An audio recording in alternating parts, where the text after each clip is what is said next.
Sarah, thank you for accepting my request to give me an interview. We recently met, and as an alumni, welcome to UF. Thank you. I figured that you came into UF right as I left, right after I left. Yeah, probably yes. Yeah, welcome, and I hope you're enjoying that. And in this next 15 minutes, I would like to ask you some questions and just have a chat with you and get your insights in a couple of topics in mathematics and as a profession mostly. Okay. So, I always start with just asking, as a mathematician, what are the parts of your work? So, what type of things that you do? There's definitely research. Mm-hmm. It's a big part. There's definitely teaching, but what other parts do you think there are? Well, I think research for me is the biggest part, and I think it's the part that I really like. It's I find it endlessly fascinating, sometimes very frustrating, but that's what really motivates me to keep working. I also really enjoy the teaching. I like working with students, and so that's one of the reasons I wanted to stay in academia rather than going to the national labs, who are really strong groups in my field in various places.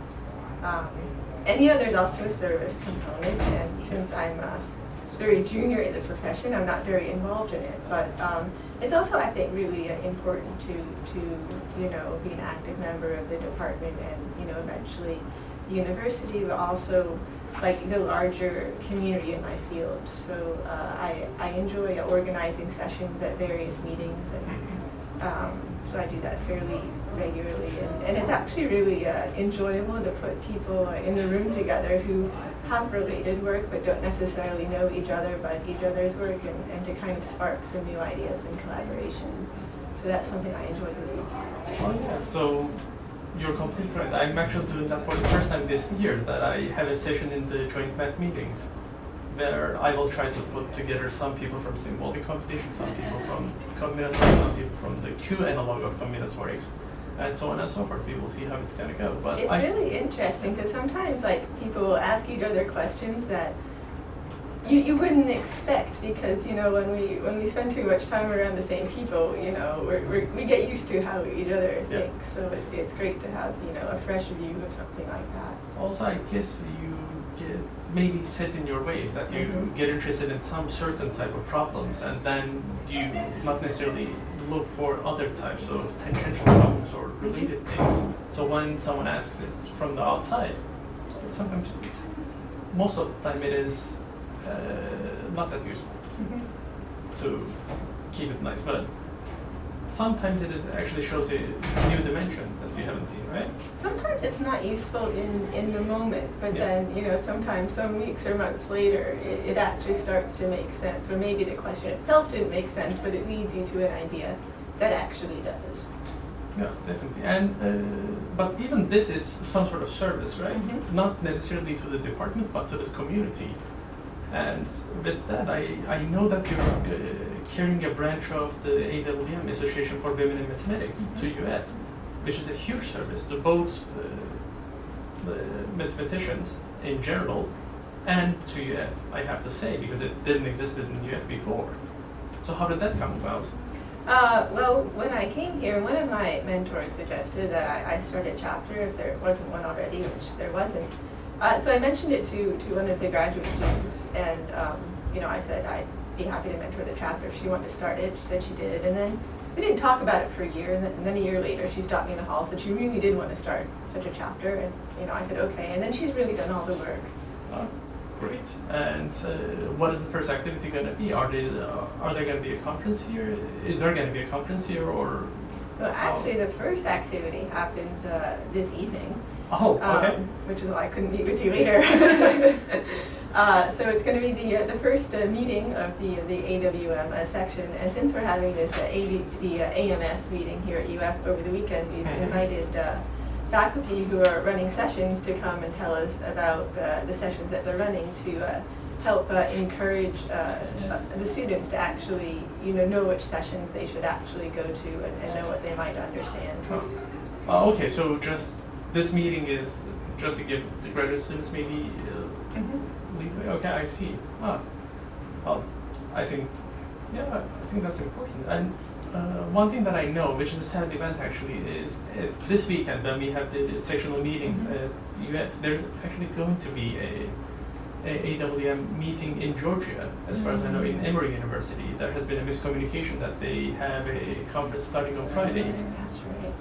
Yeah, there's actually quite a lot of conferences happening this weekend. There's a sign-up section of the Texas Louisiana chapter. Oh, that's also close. And there's a finite element circus, which I usually attend. I work in finite elements, and it's a silly name, but an important meeting. And that's happening up at Virginia Tech this weekend. So I think it was just a popular weekend for such meetings. Well, there are so many conferences with silly names, but they're usually really nice, right? In South Carolina, as an example, in my fields in general, in number theory and combinatorics, there is the PENS, and it is sister conference sermon. So it's one time PENS and the other time sermon, and they keep on traveling. But the names are so funny. It is a silly name. Yeah. But so, what are your plans for the sectional meeting? Are you having a session yourself, or is there a session that you're having, and what is that going to be about? So one of my collaborators from Clemson University and I are running a session on nonlinear solvers and acceleration methods. Wow, because that's one of my favorite topics these days. So we've got a nice collection of people, some of whom don't know each other, and so I'm expecting it to be quite interesting. But one thing about the sectional meeting, to me, is that it's so busy that I don't think I'm going to be able to see everything that I want to see. You almost certainly will not. Right. There are 5 sessions that I'm interested in, and I'm invited to one of them.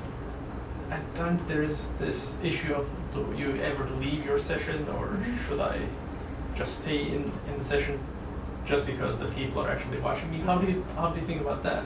Well, okay, so I'm chairing the first part of our session, so I won't be leaving. Yeah, you're stuck there. And I'm speaking in the second part, so I won't. I don't plan to leave there either. So usually when I'm speaking in a session, they may be multi-part. I will attend the entire part that I'm speaking in, but if there's other things that I want to go to during the other parts of the session, I may go to those instead. But yeah, I do like to attend the entire session if I'm participating in it.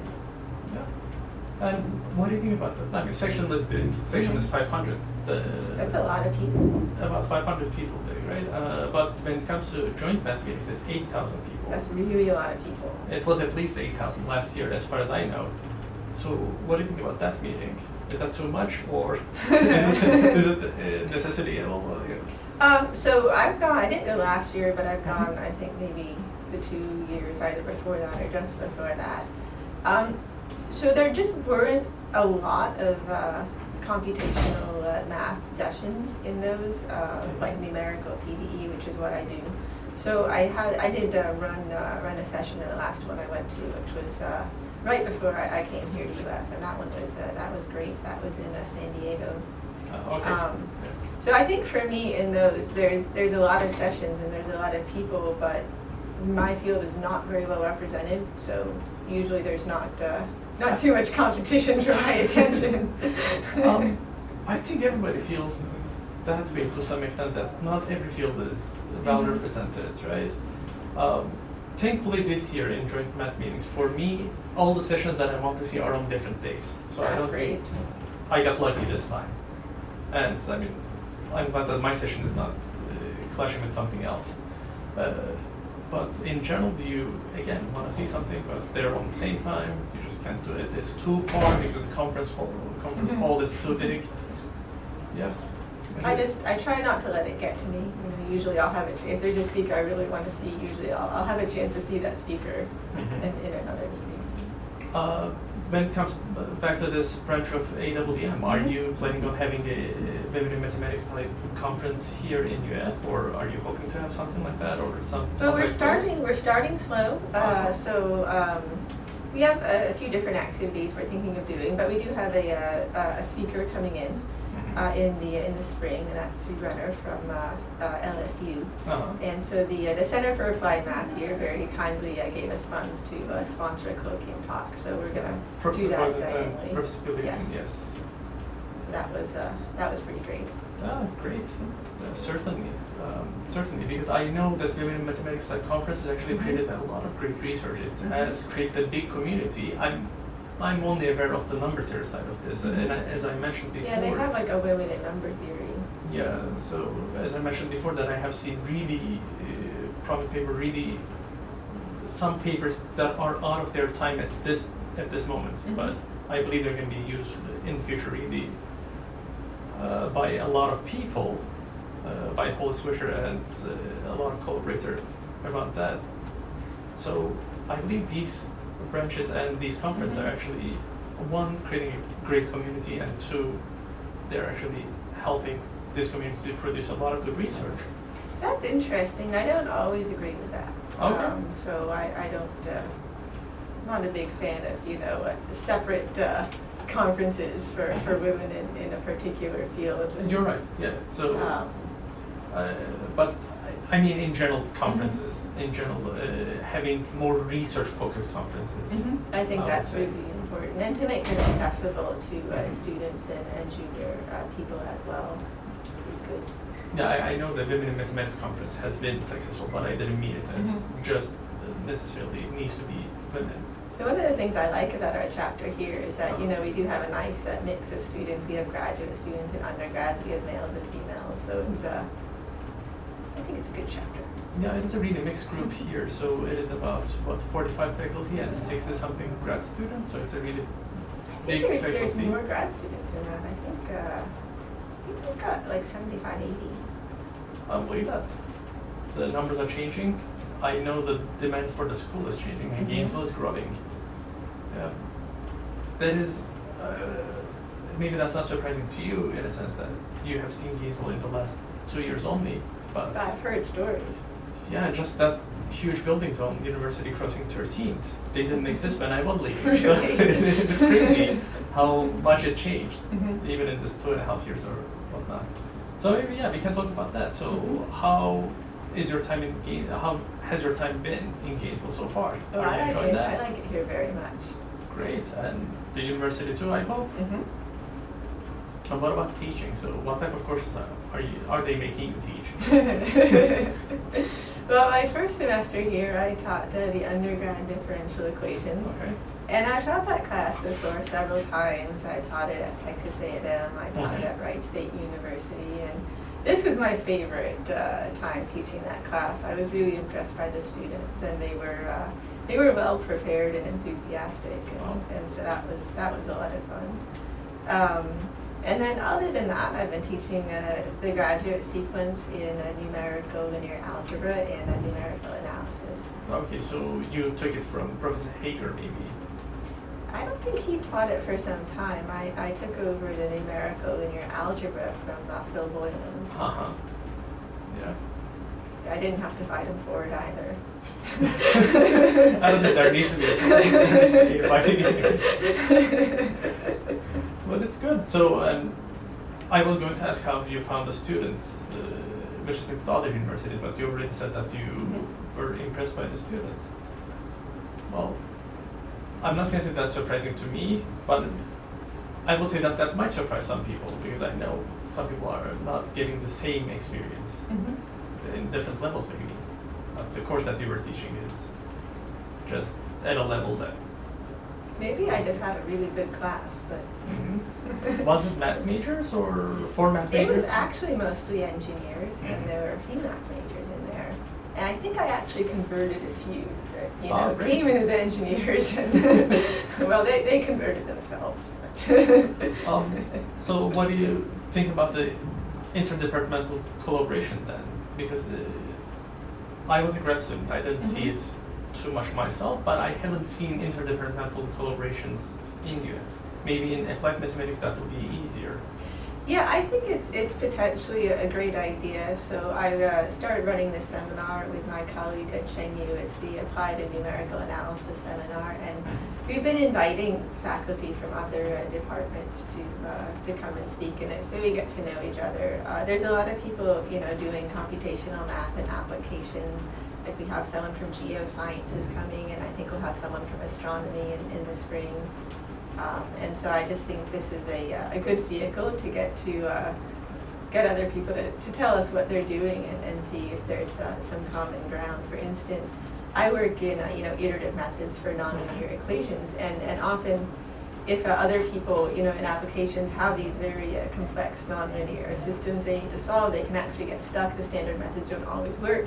So that if people here are having those problems, I want to know about it so I can help them actually get those iterations to converge. You're right, there's this perfectly fine math department that the other departments should be collaborating It is a with. perfectly fine math department, Yeah. yes. And when I actually went to the computer science department, as an example, in my PhD committee, well, that's the 15 minutes. That went fast. Yeah, it always does. So maybe I should just finish with this. When I went to the computer science department to talk to my outside committee member, he talked about his research a little bit, and it was just graph theory. It was just applied graph theory that he was trying to do. I mean, he was successful doing it, I should say. And that is surprising to me how it is down the road, but this. Yeah, there's a lot of Yeah. connections between the fields, and sometimes how we look at it from different departments can be different. Like there's a lot of finite element analysis in engineering, but sometimes, well, actually there is a lot of analysis going on in some of the engineering departments, and some are more just using finite element methods. But it is great that you're actually showing initiative to maybe actually initiate some sort of a connection between these departments. Well, And thank that's you. definitely what UF needs. That's definitely what every university needs, but we're glad to have you at UF, and again, as an alumni now, so yeah, welcome to UF. Well, thank you very much. Yeah, thank you.